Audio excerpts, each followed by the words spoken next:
Bismillahirrahmanirrahim. Assalamualaikum warahmatullahi wabarakatuh.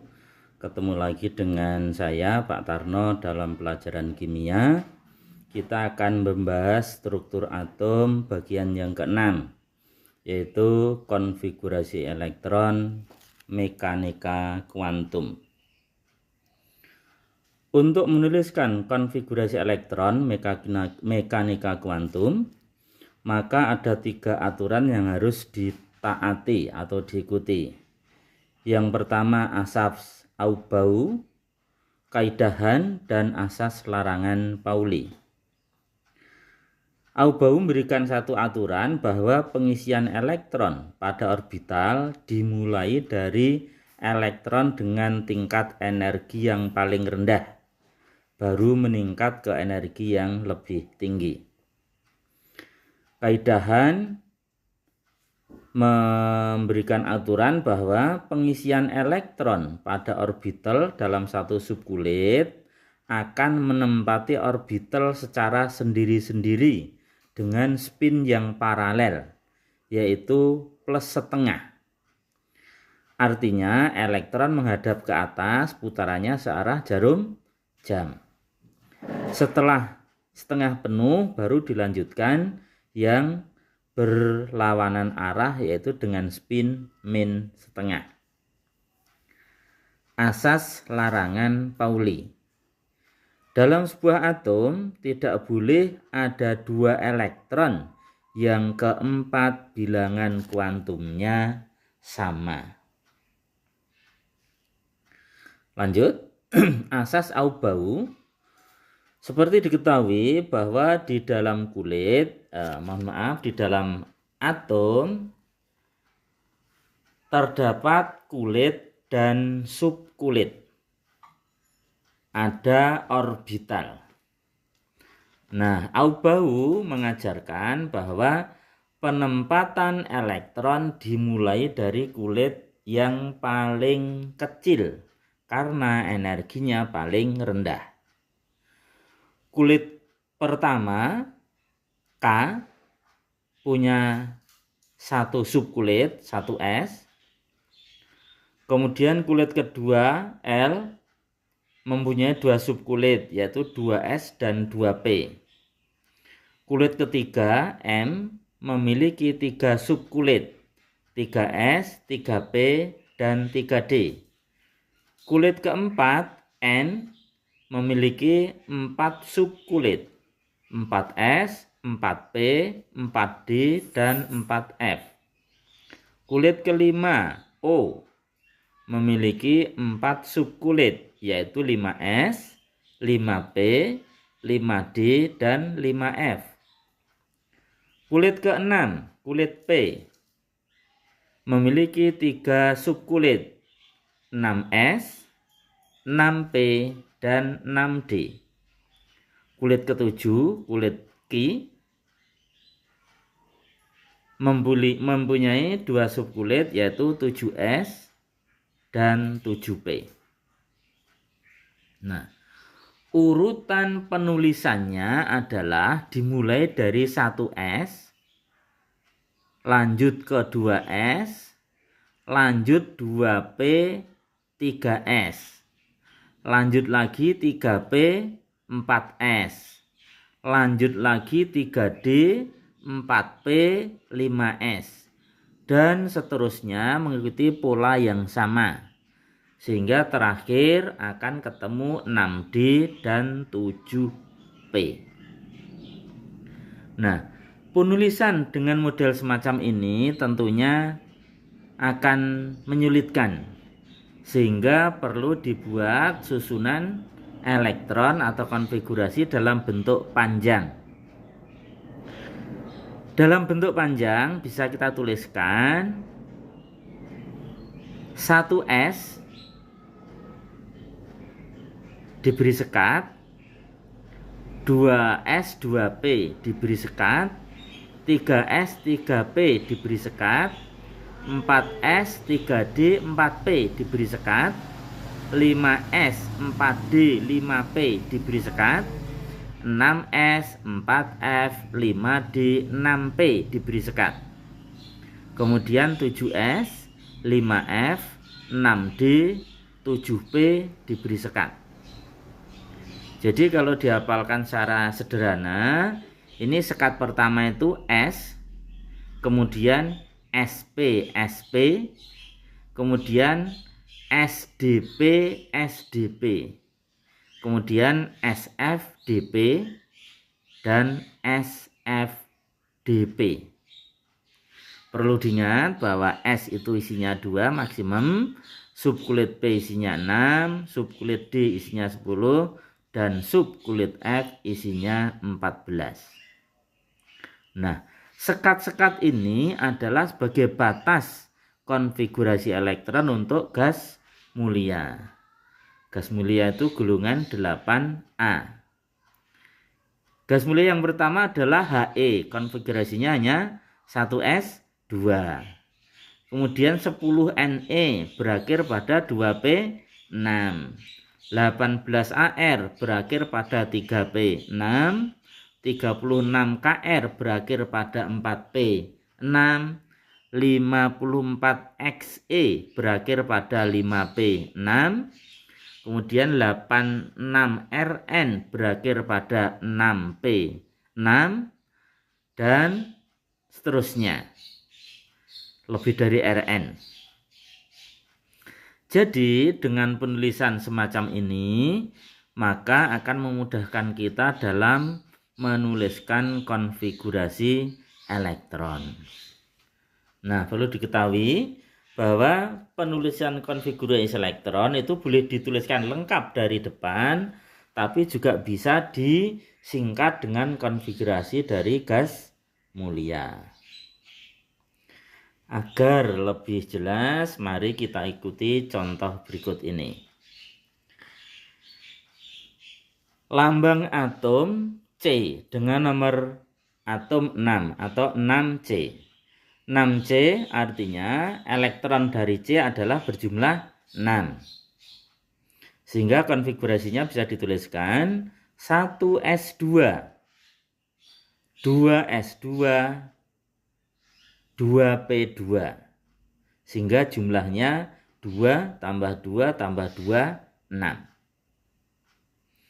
Oke, sebagai bantuan silahkan Anda tetap memperhatikan bentuk konfigurasi panjang yang di bawah yang sudah disekat-sekat berdasarkan konfigurasi elektron dari unsur-unsur gas mulia.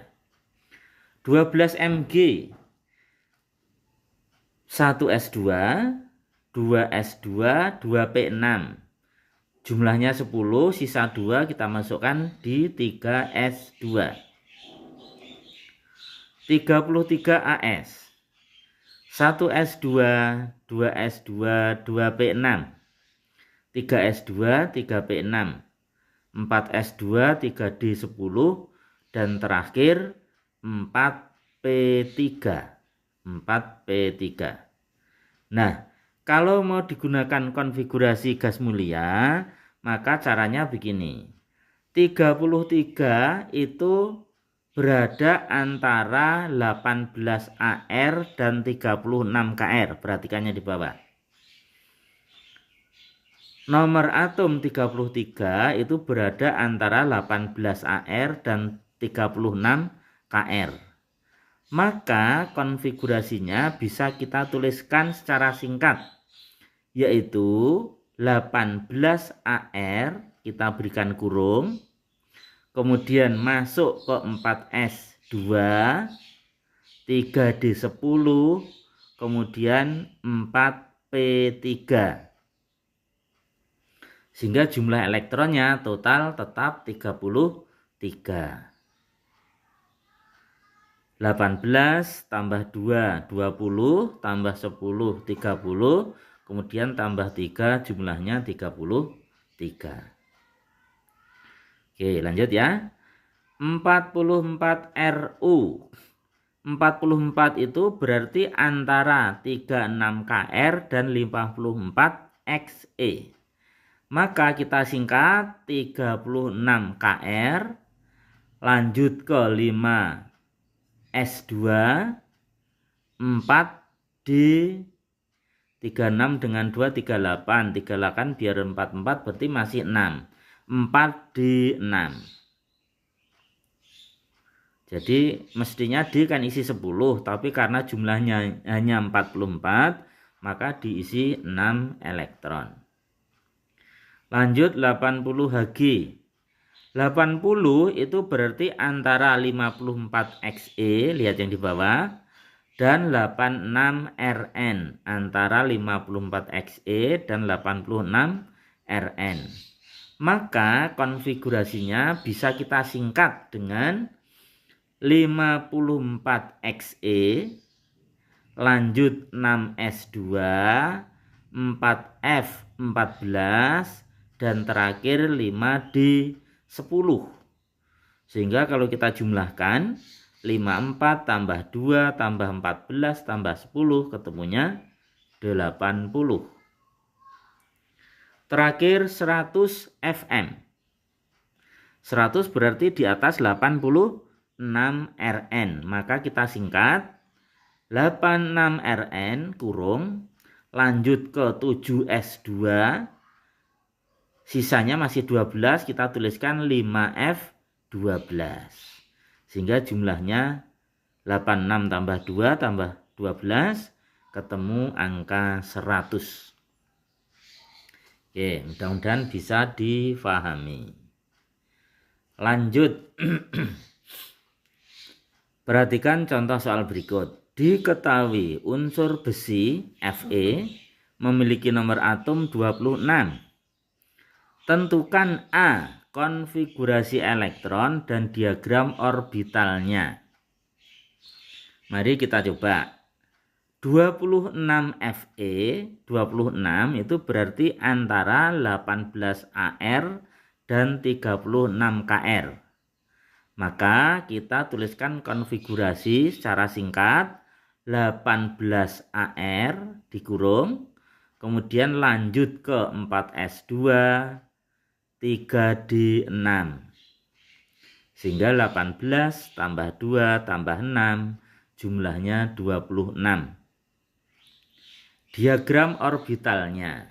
Nah, yang kita tuliskan orbital dari 4S dan 3D. S itu hanya punya satu orbital. Sehingga kita gambarkan satu kotak, isinya 2 elektron.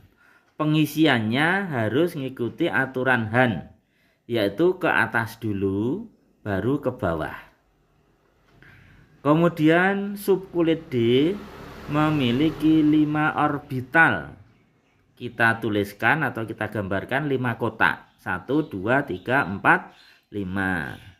Kemudian magnetinya kita tuliskan 0 plus 1 plus 2. Yang ke kiri berarti min 1, min 2. Jadi magnetik dari 3D adalah min 2, min 1, 0, 1, plus 2. Nah, 3D berisi 6 elektron. Kita isikan yang sejajar menghadap ke atas, arahnya ke atas. Urut 1, 2, 3, 4, 5. Sisa 1 baru ke arah bawah di spin min 2. Nah, elektron ke-6 di spin min 2 ini yang disebut dengan elektron terakhir. Sehingga pertanyaan B, bilangan kuantum elektron terakhir adalah, nah ini berarti kan berakhirnya pada 3D6. 3D6. Maka N-nya sama dengan 3. 3D itu berarti N-nya sama dengan 3. D azimutnya berarti 2. Kemudian terakhir menempati magnetik min 2. Dan spinnya setengah. Min setengah. Karena arahnya ke bawah. Atau berlawanan dengan arah jarum jam. Pertanyaan C. Jumlah subkulit dan orbital yang terisi elektron. Nah, kita lihat. subkulit. Konfigurasi ini berakhir pada 3D6. Jadi silahkan dilihat konfigurasi elektron memanjang yang di bawah dekat bunga itu, dilihat berakhir pada 3D. Berarti subkulitnya kita hitung dari 3D mundur. 1 3D, 4S, 3P, 3S, 2P, 2S, dan 1S. Sehingga subkulitnya ada 7. 1S, 2S, 2P, 3S, 3P, 4S, dan 3D. Jadi kalau kita ada 7. Kalau kita hitung ada 7 subkulit. Kemudian orbital yang berisi elektron. Nah, ini sampai 3D ini semua orbital terisi elektron. Oke, kalau kita hitung urutan subkulit 1S isinya 2 elektron. 2 elektron itu berarti 1 orbital. Berarti 1S itu 1 orbital berisi elektron. 2S 1 orbital. 2P 3 orbital. 3S 1 orbital. 3P 6 3 orbital. 4S 1 orbital. Dan 3D 5 orbital. Sehingga kalau kita hitung 1 ditambah 1 tambah 3 tambah 1 tambah 3 tambah 1 tambah 5, ketemunya 15 orbital. Nah ini. Jadi orbital yang berisi elektron ada 15 orbital. Memang ada 4 orbital yang berisinya tidak penuh. Oke. Atau kalau pengen lebih mudah, sebenarnya 18 AR, kalau 18 elektron, 1 orbital berisi 2 elektron, berarti sampai di 18 AR itu sudah ada 9 orbital. 18 dibagi 2, 9 orbital. Kemudian tambah 4S itu berarti 1 orbital. 9 tambah 1, 10, 3D itu 5, berarti 10 tambah 5 ketemunya 15 orbital. Oke, lanjut. D, jumlah orbital yang terisi elektron berpasangan. Nah, yang berpasangan itu kan mulai 1S2 berpasangan, 2S2 berpasangan, terus lanjut sampai 4S2 berpasangan. Kemudian 3D itu ada 1 yang berpasangan, isi penuh maksudnya. Sehingga jumlahnya yang berpasangan itu ada 9 ditambah 4S2 itu 1 tambah 3D itu 1, ketemunya 11 orbital. E, jumlah orbital yang terisi elektron tidak berpasangan. Bisa dilihat dari diagram orbital, kotak yang elektronnya tidak berpasangan adalah dari min 1, 3D, 3D itu dilihat 3D, min 1, 0, plus 1, dan plus 2, sehingga ada 4 kotak atau 4 orbital. Oke. Berikutnya, pengecualian aturan Aubau terkait dengan kestabilan subkulit D yang terisi penuh dan setengah penuh. Jadi subkulit D itu akan stabil jika terisi setengah penuh. D itu kan 5, sehingga setengah D itu 10 elektron. Sehingga setengah penuh itu berisi 5. Atau penuh berisi 10. Biar paham, perhatikan contoh berikut. Buatlah konfigurasi elektron dari 24Cr. Nah, 24Cr, 24 itu berarti antara 18Ar dan 36Kr. Sehingga kita bisa menulis secara singkat 18Ar kurung, kemudian 4S2, sisanya 4. Kita tulis 3D4, sehingga 18 tambah 2 tambah 4 ketemunya 24. Kalau kita gambar diagram orbitalnya, maka 4s2 itu satu orbital, artinya satu kotak. Isinya 2 elektron. Kemudian 3D4, 3D itu berarti 5 orbital, 5 kotak. Isinya 4 elektron. Saya tuliskan dengan tinta warna hitam. Nah, dalam hal ini D ini tidak stabil karena isinya hanya 4. Dia akan stabil jika diisi oleh 5 elektron. Maka 1 elektron dari 4s diambil, digeser ke 3D yang masih kosong. Saya tuliskan dengan tinta merah. Lah, karena 4s diambil 1, maka konfigurasinya menjadi 18AR 4s1. Kemudian 3D-nya dari 4 tambah 1 menjadi 5, sehingga bersifat stabil karena terpenuhi atau berisi setengah penuh. Subkulit D-nya terisi setengah penuh atau 5 elektron. Sehingga konfigurasinya yang tadinya 4s2 3d4 akan menjadi 4s1 3d5. Lanjut 29Cu. 29Cu berarti antara AR dan 36Kr. Maka kita singkat dengan 18AR 4s2 3d9. Kalau kita gambarkan diagram orbitalnya sama.